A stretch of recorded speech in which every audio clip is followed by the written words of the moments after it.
Hello students, this is the second lecture for science. We were studying the chapter crop production and management. The last topic that we were studying was methods of cultivation, in which we have studied three measures. First one is fallowing, crop rotation, and then multiple cropping. What was fallowing? What we had studied? This is an old method in which land is kept fallow or uncultivated for a season, which replenishes the lost nutrients. What is crop rotation? Here, alternate crops are grown so that the land is not drained of any of the nutrients. For example, after a season of wheat or rice, we can grow legume. What happens that wheat or rice, they use up the nitrogen from the soil, and legume is rich in nitrogen. Legume plant fixes the nitrogen that the soil is not having, and then replenishes the soil again with a usable nitrogen. So this is crop rotation. And the third one is multiple cropping. What happens in this? This is a method in which two or more crops are grown together in the same field. If the crops that we are growing, if we choose them properly, then the product and the waste of one plant will be able to act as a nutrient for the other plant, will help in the growth of the other plant, and vice versa. Next topic that we are going to study is manures. What are manures? These are the organic matters composed of dead plants and animal waste. In this, we are going to study two things: compost and chemical fertilizers. First thing, what is compost? The compost is a kind of manure made by the decomposition of plant and animal waste. What happens here is these wastes are buried into pits where bacteria and fungi act on it and then decompose it. This is the process of formation of compost. Next thing is chemical fertilizers. So chemical fertilizers are the substances which contain inorganic salt, that is minerals required for the plant's growth. They mostly supply nitrogen, formula is N, phosphorus, formula is P, and potassium, formula is K. Together, if we call them, then they become NPK fertilizers together. So fertilizers, how they work, this is also very important to understand how do fertilizers work. Fertilizers dissolve in water easily and can be used to quickly provide plants the mineral they require. However, their effect lasts for only a short time. They easily leach out of the soil as water drains away. Since these fertilizers are available in concentrated form, they need to be measured and applied to the soil carefully in order to avoid damage or killing of the crops. Now, the fourth point that we are going to study in the agricultural practices is irrigation.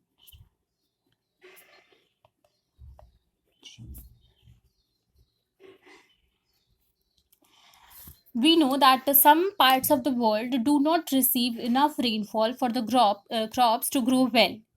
Even where the high rainfall is present, there also many crops do not receive enough rainfall. In such cases, the yield of the crop can be less than the expectation. So, irrigation is an artificial supply of water to the crops when needed.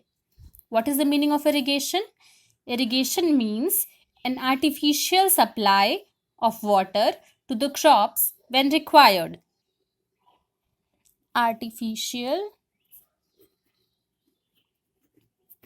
supply of water. Water needed for irrigation, where does it come from? It comes from the rivers, reservoirs, lakes, pond wells, and tube wells. The water is led along with there are long canals and pumped into the fields through pipes using electric or diesel pumps. The duration and frequency of irrigation depends upon the type of the crop. As in, there are certain crops which require a large amount of water, and there are certain which require lesser amount of water. If we talk about first example, rice. So we have studied earlier that rice requires clay soil and a lot of water. Rice plants are transplanted into standing water as they need continuous irrigation. A large amount of water is required. And if we talk about wheat, then wheat requires water during different stages of its growth, when it has just branched, at a flowering time, and later during the grain formation. A lesser amount of water is required here. Now, what is the importance of irrigation?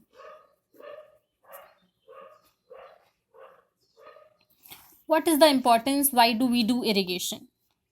Irrigation is very important to the farmers of our country, as water is not freely available in all places when needed. In India, only about one third of the cultivable land is under irrigation, while the remaining is dependent on rain. Irrigated fields should be provided with adequate drainage. If there is no proper drainage, then waterlogging can take place, and this can prevent the proper growth of the crop by reducing the air supply to the root. This can also increase the salt content in the soil, and thus this can harm the yield of the crop. Now we'll study about the traditional methods of irrigation. Traditional methods of irrigation. In this category, earlier there was not so much development, so the methods that were used are: first one, swing basket method. The swing basket method is used to lift surface water with help of a bamboo basket or leather and iron sheet. The second one is a Persian wheel method. What happens in here? That the Persian wheel method involves bullocks moving in a circle to turn a drum and raise the water. And the third method is the rope and bucket with the pulley method. This involves some animal or human pulling a rope attached to a bucket which passes over the pulley to collect the water from a well. These are some of the traditional methods of irrigation. Now, what are the modern methods? Modern methods of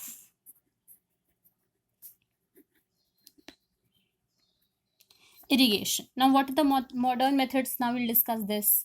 So, first we are going to discuss about sprinkle irrigation. This is a modern method. Sprinkle irrigation.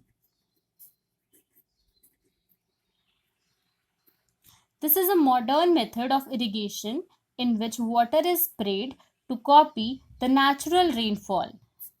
In this type of irrigation, water is distributed through a system of pipes, usually by pumping. The water is then sprayed into the air through rotating sprinklers so that it breaks up into small water droplets that fall on the ground. This type of irrigation ensures a uniform supply of water to the crops. So, if you talk about the advantage in this case, then it is that the sprinkle irrigation helps in uniform supply of water to the crops. Next method that we are going to study under the topic modern methods of irrigation is drip irrigation.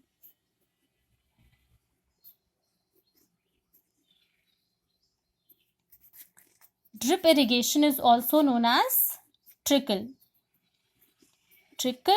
irrigation.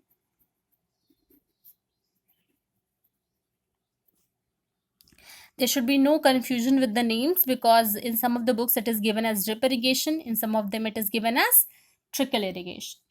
This is the most expensive method of irrigation. It is the most efficient method also.